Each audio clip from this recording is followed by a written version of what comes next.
Hello, everybody, and welcome to Orange First, right here on the Denver 7 Facebook page, brought to you by OtterBox, although it looks like Ott because Allison's head is blocking the sponsor.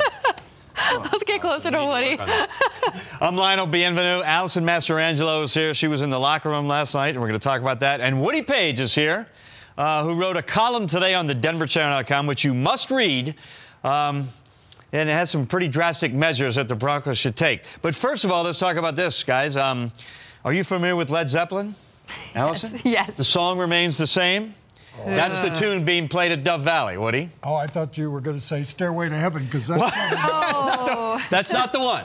But, yeah, nothing is going to change as of right now at Dove Valley, as Vance Joseph just concluded his press conference. Brock Olivo is not going to be fired. Isaiah McKenzie may be replaced, although that wasn't definite.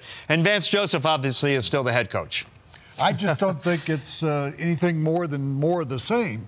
And I think at least you had to have a sacrificial lamb, and that would have been Brock Olivo, because even the head coach admitted today that there have been 3 games where they've given away special teams points to the point of 14, and then 24 last night. You just can't stand for that in the National Football League. That looked like Ted Mack was in charge last night, and none of you are old enough to remember him, but he had a show for about 15 years called the Amateur Hour, and that's exactly 60 minutes of amateur play. Really? Yeah. I mean, that looked You're like a team of guys that show up on Saturday at a playground and do it just on the weekends. It was terrible. I've called in my column for the firing of Vance Joseph, and I didn't take that lightly. I've been thinking about that for several weeks. And you're just not a fan who's on social media saying, fire Elway, fire Vance, fire Brock, fire everybody, and then where does that leave you? But you thought this out. My idea, and you kind of laughed at it, was that you really don't fire anybody, you just demote everybody. And that would be, starting with Vance Joseph, you have him return to being a defensive coordinator. That's basically what he was in Miami last year. Mike McCoy, and people go, well, Mike McCoy's offense, he at least was in San Diego the head coach for several years. He's the one guy on the team you could promote as an interim, not permanent, as Vance Joseph liked to say, and then make Bill Musgrave, who was the offensive coordinator with the Raiders last year. I think they need a bad shakeup. I mean, looking back at the history of the Broncos, and I've covered most of it, that this goes back to Max Speedy, this goes back to Jack Faulkner, this goes back to the early years when they played this kind of, even Josh McDaniels, and everybody thinks of him as the worst coach they've ever had. He got off to a 6-3 start. He won his first 6 games. This is the worst start since before John Ralston was here. You have to go back to Lou Saban for this kind of start to your career as a coach in Denver. Well, last night Von Miller said something very poignant when he said that none of the coaches out there make plays. You know, we have a great week of practice, great preparation. How many times have you heard that this year anyway? And then we go out and we have to do it. The coaches aren't making the plays. The coaches aren't muffing the punch. The coaches aren't doing the things. Brock Olivo, the ball did not hit Brock Olivo in the stomach and bounce away. Allison, players last night, I mean, you talked to Derek Wolfe. You were in there. You got Justin Simmons. You got one-on-ones with all the players.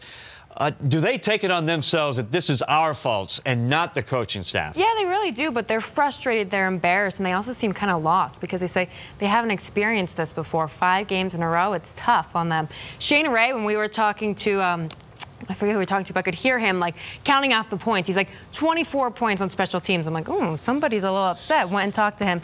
And he didn't, you know, then he like kind of retracted, but he said, people have to be called out. We can't be making these mistakes. 24 points on special teams. How do you come back from that, you know? Yeah. So it's a tough locker room, but they're standing united. They are. They are. I don't believe that. You don't believe it? Or it sounds good. They're just sharing it with me. In the locker room, and again, having done this for a long time, but I live in the vicinity of several players. And I talk to them when they're not in the locker room. And then you tend to get more of an honest feeling, I think. And I talked to 2 players today, and I'm not going to reveal them, but I talked to 2 players today. And one of them said to me, yes, it's our fault. But guess what? It's their fault, too. He said, we keep hearing we're practicing well, then why is it going so poorly? And he said, you know, the game plans, we could question some of the game plans. And Vance Joseph even brought that up today. One of the players told me, our game plans are too complicated. Now, Mike Shanahan could get away with that. But you You've got to go with Mike Shanahan told me at one point he had 3 running plays. You do some lining up differently in the running plays, but you're running the same play over and over again. What you're doing is you're executing it. Vance Joseph, you both heard it last night. He said it's execution. And there was a coach in Tampa once, and somebody said, "What about your team's execution?" John McKay, right? And he said, "That'd be a good idea." What do you think about your team's execution? I like it. Yeah, that's exactly what he said. You're right. Well, Vance Joseph talked about execution. Well, if you have 17 plays, we're not talking about brain surgeons and rocket scientists. If you have 17 plays, it's difficult. If you have 3 or 4 plays that you are 100% perfect in executing, that's what you go with. Right. And they're not doing that. Brock, even though I thought he played well last night. He didn't lose the game for them. He didn't play well in the red zone. And I heard him talking after the game when he was standing before us, and he said, "We've got to score more in the red zone." Well, that is on him. Right. He's got to change execute plays there. If they're allowing him to do that, they did allow Trevor to actually make some call changes at the line of scrimmage. Then he needs to find something that's open. But they are not getting any play out there. Tight ends like the Patriots do. They're not getting any plays over the middle whatsoever. I think they're afraid to throw over the middle. All right, well, Vance Joseph did say Brock Osweiler will start next Sunday against the Bengals, and that's fine. He deserves to start. He didn't lose the game. He didn't win the game, but he didn't lose it. There are more problems going on at Dove Valley than that. But they're basically reality. They're not going to make the playoffs this year. So at some point, Paxton Lynch, who may not be ready yet, but at some point, do you guys believe Paxton Lynch has to get in? They have to find out what they have with him. They got to see what they have or cut bait at this point. There's no reason for Trevor or Brock to go in there because they give us the best chance to win. Who cares if you win or not? You've got to find out what Paxton Lynch is about or cut him loose. He's the guy or he's not. Do you agree? I don't want to kick a dead horse. But there is not a dead horse in here, but we understand what you're saying. The Jets game. That's where you started, the Jets game. That's one against a bad team. We're talking about 2 bad teams. But Cincinnati, I think Brock has earned the right to play Cincinnati and Oakland. You don't want to go to Oakland and throw Paxton into that. The Jets game is one you should and definitely have to win, even though the season's already, I mean, really, let's face it, the season's over with. So you put him in and say, it's yours the rest of the season. Right. And that way you play the younger guys, you bring up some guys from the practice squad, you maybe make some decisions on guys like Elijah and whether you start him in the lineup because their offensive line, in 3 positions it's fine. In 2 positions it's awful. Right. So, I mean, and they've got to find, and a point was made by the analyst last night, that you got to find a 3rd receiver, and Benny Fowler really hasn't been it. McKenzie hasn't been it. I looked today; he's had 2 catches all year long. He's only been targeted 5 times. Why aren't you using him a little bit more? Right. We don't know whether he'll drop those. I just think it's a case of the Jets game moving forward. You go, we're playing for next year. Yeah, I agree. It has to be Paxton, and then you start focusing on the draft. But this draft, I mean, Bowles is really the only guy from this draft class. So you need to start focusing right now, I think, and see if Paxton can start turning it around. The only thing, though, is Paxton, if he's probably looking at, like, I don't know. I mean, he's got to show something, right? I mean, a spark, a fire, something. I want to ask you, who's helping from the last 3 drafts? You got to look at the last 3 drafts. I mean, the Justin Simmons has become a player for them. Will Parks was beat like a rented mule last night at the goal line. I mean, they got a fullback in the draft that I haven't seen him in a year and a half. Right. I mean, really, when you think about it, the last 3 drafts have produced maybe 4 players that actually are participating, and you got to get at least 3 or 4 players out of every draft. And when you say, well, they got a punter, he's not one of the best in the league, but they got a punter a couple of years ago, and they got a left tackle who could be an all-pro this year.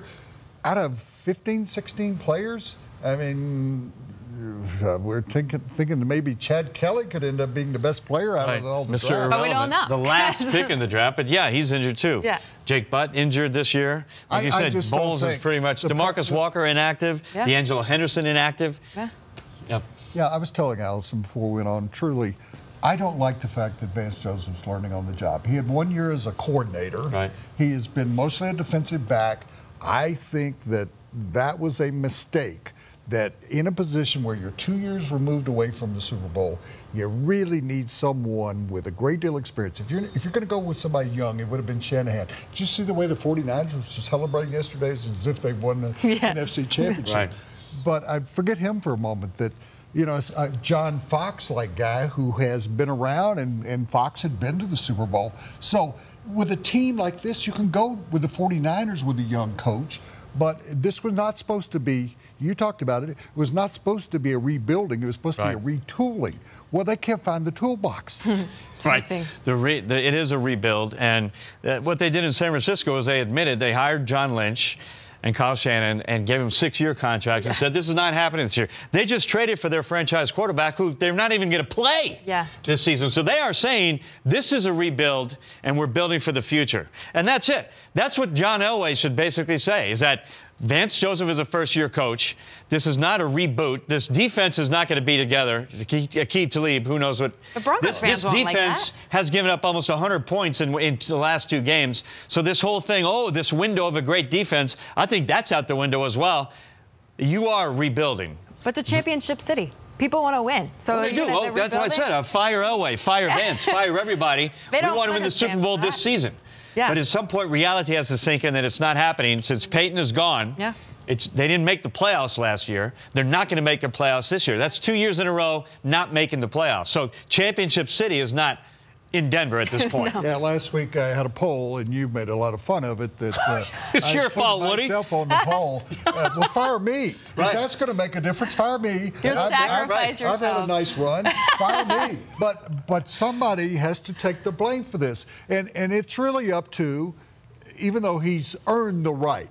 John Elway has produced a championship team here, Super Bowl teams, division-winning teams, championship teams. He's earned the right to not be fired and not to have his reputation totally sullied. But John Elway needs to come out and say, you know, I messed this up. I messed this up on all the levels. I really would like that. I want a leader, and we don't seem to have many in this country now, who will admit that they're wrong about things and say, okay, this year we are going to now go into the rebuilding phase. So, because you are absolutely right. Talib's not going to be back next year.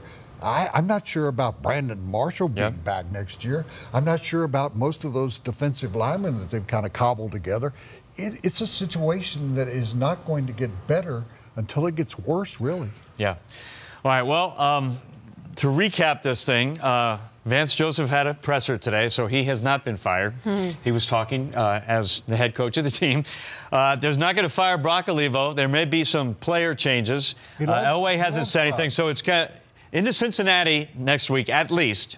The song remains the same at Dove Valley, and I don't know what to say. I mean, I will end on my point that I talked to Tom Brady afterward last night, and he picked up they were being catered by a local barbecue, and I would love to give them publicity, but I won't. And he looked and he said, sweet tea and unsweetened tea. And I said, well, you're not going to go after sweet tea the way you eat. And he said, well, you know, I occasionally eat ice cream and cheeseburgers. And he said, I'll have a little barbecue on the way to Colorado Springs tonight. And he's playing golf this week on their day off with a famous former quarterback that used to be here. And who could that be? He did have Kyle a bit of, I can't use the word I'm looking for, but there was a little extra motivation coming in. He said, I haven't done well here. And he said, he was 3-7 coming in. I know that you can't get behind here with the defense they have. And he said, so I was really intent in that first half. And we did see a charged up Tom Brady. I mean, how many passes did he miss? I only remember like 3 or 4 during the course of the game. Just march down the field. Yeah, exactly. All right, so my thing is that we've got to see Paxton. Well, I said my solution. What is you guys? What is your solution? Did you just keep going like this? I mean, do you make any changes whatsoever? I would have fired Brock Olivo today, just to say that this is not working out. I mean, obviously, look, those guys are they're bunker mentality, right? They're in the trenches. So Vance said that Brock Olivo, I work with him every day. I see his techniques, what he's teaching the players, and it's sound, and I agree with it. And I'm in there working with special teams, too. So I know what a great coach he is. I got no problem with Brock. Now, Sorry. right? So that's what he said. You asked, he said. Well, I think about, I've worked with a lot of people every day, and if I were in charge, I would have fired them. Yeah, what's it going to take at this point? Just because you work with somebody doesn't mean you don't think they should So be gone. I believe that Vance Joseph does not deserve to be fired at this point. Just 8 games into his How about my career. demotion idea? I don't know if that would even. I don't know if that would work. I like it. I mean, from an outsider, because I'm a fan too. We're part of Broncos country here, so we want things to happen here. I just don't know if that would work inside the building. But I don't believe Vance deserves to be fired this early in his career. I do believe that assistant coaches, who are usually the scapegoats, do need to be reassigned. Do you remember Baltimore where they fired an offensive coordinator late in the season? Yeah, well, the Giants already fired, what, their offensive coordinator, defensive coordinator. Which one? They fired a guy, It's not that 7 games in. that guys can't get fired just because the season's not over. Head coach, I would say, deserves more time, but somebody below him needs to be held accountable, and it's got to be players. I wouldn't put Isaiah McKenzie back there, although he's explosive. We've seen him when he does catch the ball. Belichick, though, said it yesterday, though, in a quote, and he said, he's like, someone asked him about the muff punt, and he's like, well, I've muffed punts before. And it's like, if Belichick is noticing that, the Broncos aren't even noticing that, like, there has to be change. There has to be, I think it has to start with the players first. Well, the first start thing changing you do the players is put first. Manuel back there. He can catch the ball. And just call fair catch. He's done it over the years when there have been problems. Catch it. I mean, that's a positive if you just don't muff or fumble the punt or can't go 4 or 5 yards. Really, people talking about McKenzie. I looked at his numbers. He's returned a couple of kickoffs, and they were at 16 yards average. And his punt return average is 9.3 yards. Vance said he was in the top 10. Well, I don't want to see those other 9 guys. I mean, if he's better than the next 20, because he had 1 punt for 44-yard return, I think. And otherwise, that is a starting point. I think at some point you have to show loyalty to your other people. I mean, you can show loyalty to one guy, but meanwhile, you're infuriating like 15 other guys. I mean, that's what the guys I'm talking to are saying, that really? I mean, you know, you're going to bust us because of mistakes that other people are making. You need to go after those people. And I just think he's being too low-key. And today he was, well, we had 15 good plays. There were 70 plays in the game. Well, I believe that in his first year, he is way too low-key, way too passive in terms of how he's handling things, even on the sideline. You mentioned it during a game.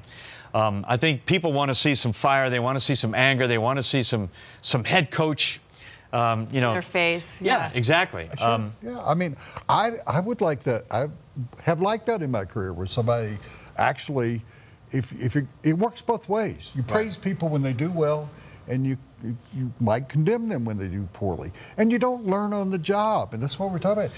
If you want to learn on the job in Colorado, go to Grand Junction, and then you come to Denver. Well, he should have been a defensive coordinator for 4 or 5 years, but learning on the job when you're in a city that doesn't expect to get to the playoffs, they expect to get to the Super Bowl. That is the expectation of the head man. That was the expectation. I tell you what, if Pat Bowler were still running this team, there would be serious changes at this point in the season. Great point. You're right. All right, well, Brock Osweiler gets a start. After that, I got to say Paxton Lynch is in there, see what we got. But the song remains the same. Headed in to next week when Cincinnati comes to town. All right, guys, that's it for Orange First, brought to you by OtterBox. Thanks for joining us. We'll see you again next week. And who knows what changes we made next Monday, if any. We'll see you then. Have a great week. Stairway to hell. Oh, jeez.